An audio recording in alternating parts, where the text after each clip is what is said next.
我们俩是经过朋友介绍认识的，至今结婚1年了。1年来，我没有感受到他对我的关心、体贴和照顾，他总是以自我为中心。我对他说的任何话、任何解释，他都听不进去，只是在一味地指责我。他除了对我猜忌，就是怀疑，我们俩之间已经缺乏了最基本的信任。我们现在已经无法沟通，也找不着共同的语言。我真不知道这样的日子还能维持多久。掌声有请这一对，有请。男嘉宾小安，23岁，来自吉林，服务员；女嘉宾小高，23岁，来自黑龙江，自由职业。来，有请两位，有请。欢迎两位哈。对面这个男生跟你是什么关系？夫妻。结婚多久了？结婚1年。今天谁要来的呀？我要来的。来干嘛呀？他从结婚之后跟结婚之前变了一个人。我俩结婚之后不到1个月，我发现我怀孕了啊。但是他的做法是什么呢？就是对我不管不顾，回家躺着就会玩手机。我让他给我倒洗脚水啊，你不会等一会儿吗？后来就是我睡着了，他也没给我倒。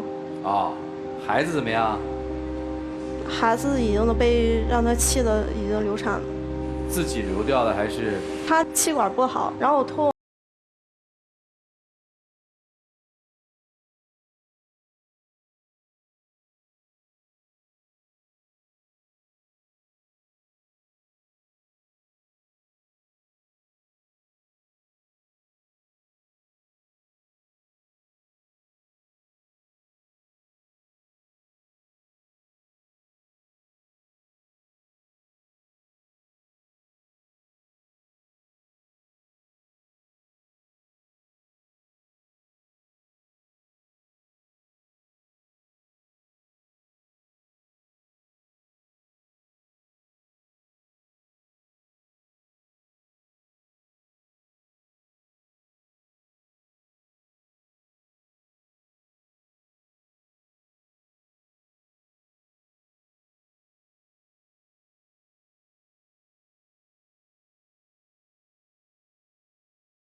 摔完之后，我连站都站不住。还有吗？我要是晚上睡着了，他会从我微信里头偷钱。这叫什么偷钱？你这个词儿。准确说就是我微信密码啊，还有都是指纹解锁，他全部都知道。你动钱的话可以，你起码你在我没睡觉之前，你跟我说一声，连人说一声都不说一声。第2天早起来，我还得自己翻那个微信的转账记录，我才看着。你怎么像防贼一样啊，姑娘？我不是防着他。今天假如说你给他100块钱，等到下午的时候或者晚上，你就会接着电话，你再给我发100，人家没够花。那不我是为了就是第2天早上是吃饭，我坐车啥这个钱。你这管的也忒紧了吧？是。不管得紧，开工资3天乐，请朋友吃饭，朋友过生日，比我媳妇过生日都好。给朋友过生日花600多块钱，给我过生日就给我买了一个蛋糕，花了38。这你也比啊？不是说比，起码就是说对我一个态度都没有。你经常从你媳妇那儿偷偷的拿钱吗？我这词儿我说的我都不别嘴，你知道吧？没这么问的啊。也不的，反正有时候他。你1个月花多少钱？你1个月也就是1000多吧。你1个月开多少钱？1个月开3000，还行啊，数不大呀。那1000块钱，他都说少的了，背后我给他搭多些呀。就他没说实话是吧？对。行，这就算花钱大手大脚。最可气的就是他开完工资没给我，隔岸上自己买了一个手机，告我是他同事使用的，跟新的似的。然后告我钱放他姐那儿了，我管他姐要钱的时候，他说了，这人咋这样呢？没放我这儿钱，怎么还能说放我这儿呢？都是他对我干的事儿。啊，你撒这个谎干嘛呀？因为我要使那个旧手机是死拉卡，我寻思我跟他说了，我说买一个新手机，我怕他不让，然后就撒谎。对。还有别的吗？然后就是我搁家养病期间嘛，人家我上医院检查说了3个月不能动弹。什么病？就是尾巴骨。哦，尾骨衰了啊。因为那个尾骨吧，就是我上医院检查了以后，都可能影响我生育。啊。他可倒好，告诉我啊，你得上班，你不上班，说他家里人所有人都瞧不起我。然后另外就是我要是对他稍微大声说一点话吧，他就说啊，你就不会对我小声说呀？我小声说话的时候，他一句都听不见。他在干嘛？玩手机。哦，玩游戏是吧？手机那游戏都比我重要。哦。他每次上班回来的时候，他要是不顺心，搁单位跟同事吵吵完之后不顺心，他回来得拿我撒火。咋撒呢？就是进屋之后，手机、烟、打火机都往床上一撇，然后我还得跟保姆似的伺候他，伺候不好了，就得说你啊，你这是干什么呀？你指的伺候是怎么伺候啊？具体点，给他做饭，给他打洗脚水，还是干嘛？洗衣服、洗脚都得是我。哦，洗脚也你媳妇儿给洗啊？也不怎么让他洗，有时候我累了，就是我自己泡泡脚。我累了回去就是把东西往床上一撇，也不是什么发脾气啥的。这是你们俩的婚后真实的生活啊？对。我现在就是感觉就是跟他过日子特别的费劲。你们俩谈了多久恋爱结的婚啊？谈了1年多，朋友介绍的。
话说话算啊？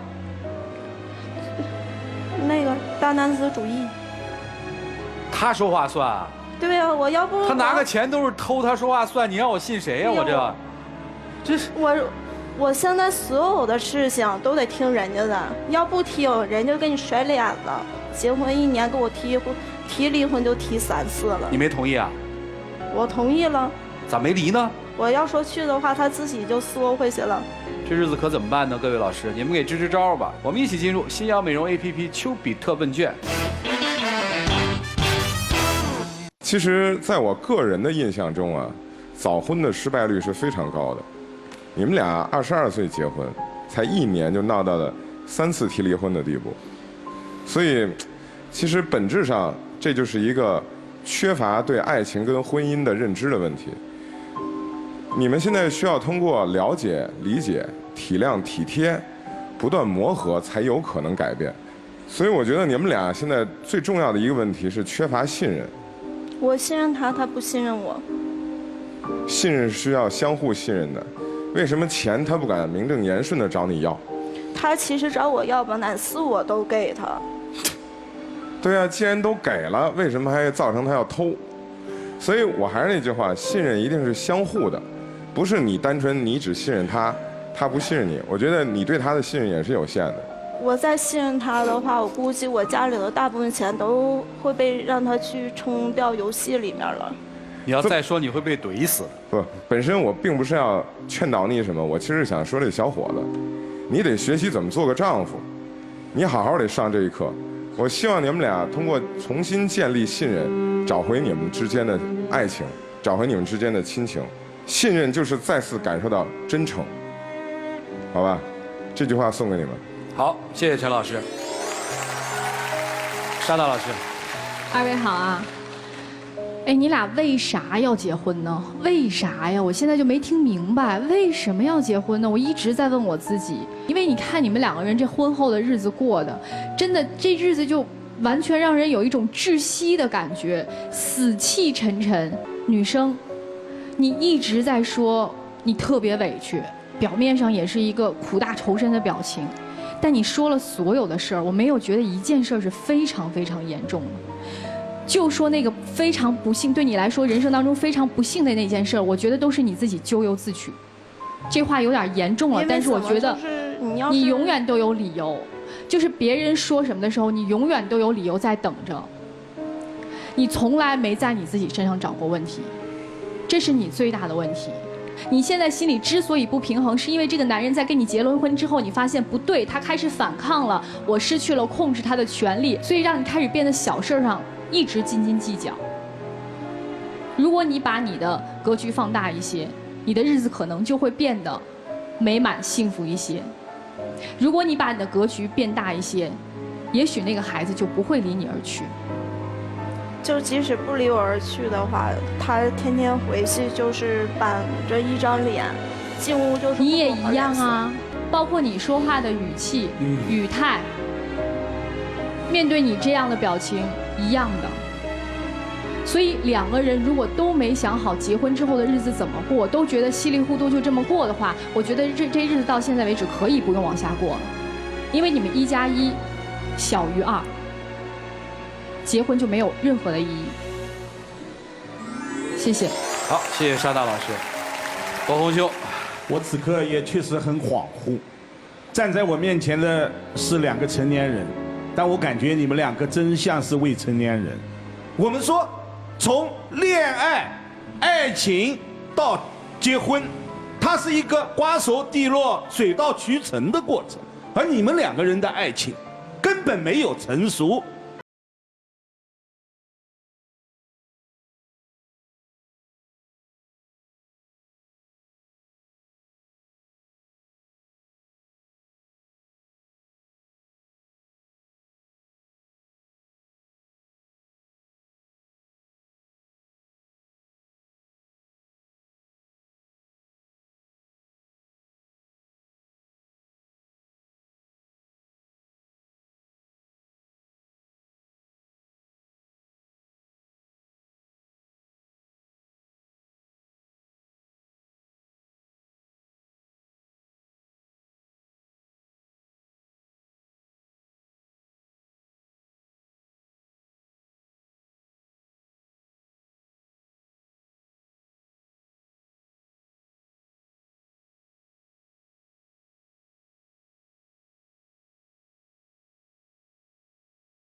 我都要注意一下，现在的女生啊，成熟过早，我这个成熟打引号，管得太宽了，从婚前就开始管，一直管到婚后，你们就不嫌累吗？你为什么嫁给他呀？是因为他听话，你说的吧？对。管吗？只有一个管理者才会对部下说你是一个听话的部下吗？不是，婚前就很简单嘛嘛。是不是你说的他听话？是他听话，你不发指令他会听话吗？不用啊。不用啊。对啊，他婚前他这么聪明吗？你觉得他的情商有那么高吗？你一句话不说，他知道给你做下一步做什么？你告诉我，如果他是这样的话，算我错。如果他是这样的话，算我错。他真知道。你知道吗？他不用说话，你都知道他要干嘛。对。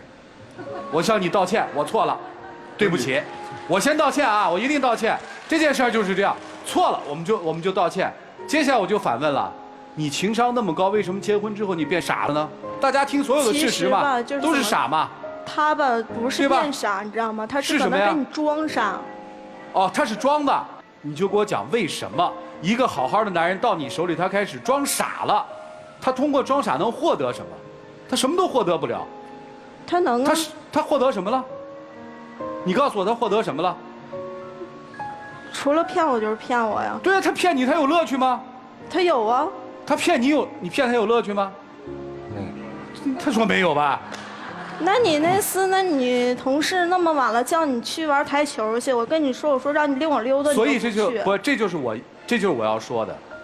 你在婚前的时候有没有这样？他要去玩台球，他自己主动。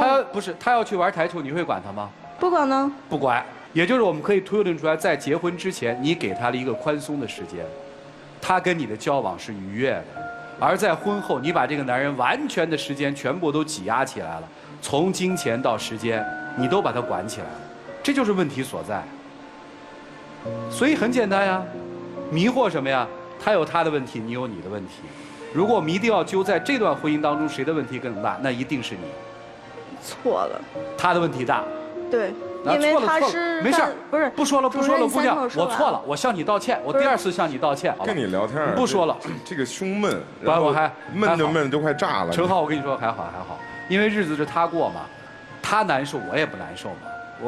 我这个就是永远是这样的。我只请你记住一点，如果你在生活里面永远是正确的，对不起，你疯了。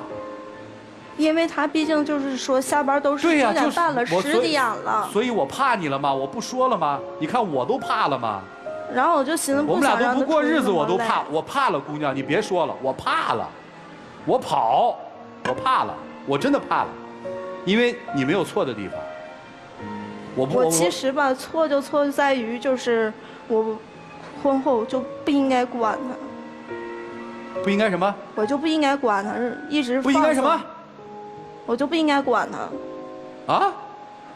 这不跟我说的是一个观点吗？怎么我说就是错，你说就是对的呢？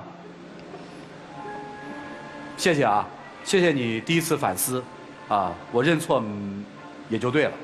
接下来我们一起进入那几天喝古方红糖真情60秒。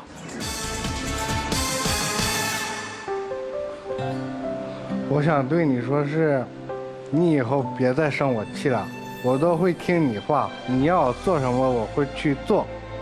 因为你每次都是嘴上说，你从来都没把我当成一个媳妇儿去看待。我可能就是你找了一个保姆了。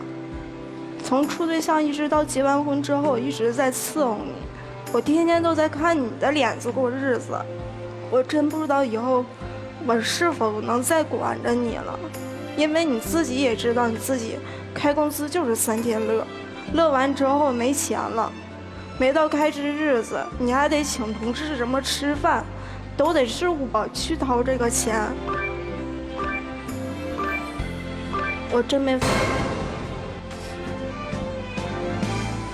请亮灯吧。谢谢2位啊，请回，谢谢你们啊。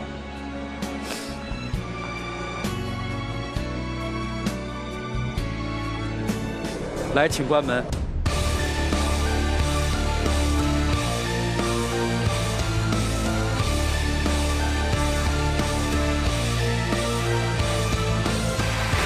就在在一起，谁让我们相遇？